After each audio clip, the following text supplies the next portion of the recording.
La différence entre le métier d'infirmière et aide-soignante, c'est deux métiers complètement à part. L'infirmière, elle peut distribuer les médicaments, faire des prises de sang, faire des pansements, or que l'aide-soignante n'a pas le droit. C'est plus l'accompagnement à la vie quotidienne, c'est plus mon rôle.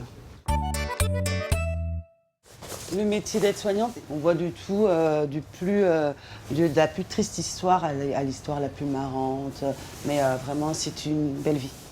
C'est un très bon hôpital. Je ne dis pas que j'y viens par plaisir. Enfin, j'y viens sans arrière-pensée. Je garde tout ça, moi. Alors, je suis aide-soignante depuis 2002. J'ai choisi le métier d'aide-soignante parce que j'aime l'approche qu'il y a avec le malade, l'aide dans la vie quotidienne, être présente. Allez. Le Et verre tu veux donner une blouse ou pas?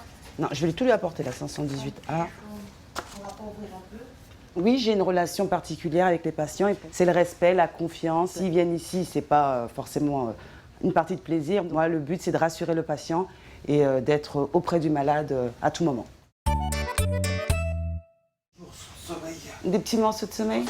J'étais très sage. Vous avez été très sage. Tout bien à tout. Ma journée type, elle commence par arriver à 8 heures.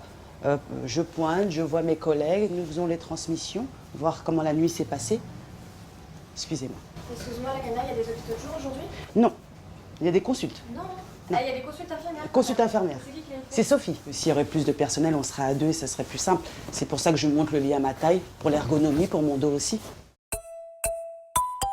L'aide-soignante est amenée à rencontrer des difficultés, déjà le manque de personnel. Il y a aussi le manque de matériel, le manque de disponibilité aussi, entre guillemets, des médecins. Et il y a tellement de choses qu'on ne peut pas être tout le temps disponible. Hop. Tac. Je réalise l'importance de ma présence auprès du patient quand je rentre dans sa chambre et que je lui dis bonjour monsieur X et que je vois directement le sourire. Par exemple, si la veille j'étais en repos, ah Nana, parce qu'on m'appelle Nana, ah Nana, mais t'étais où? Je vous ai pas vu. Et c'est là que je me dis mais j'ai un rôle en fait, j'ai toute ma place.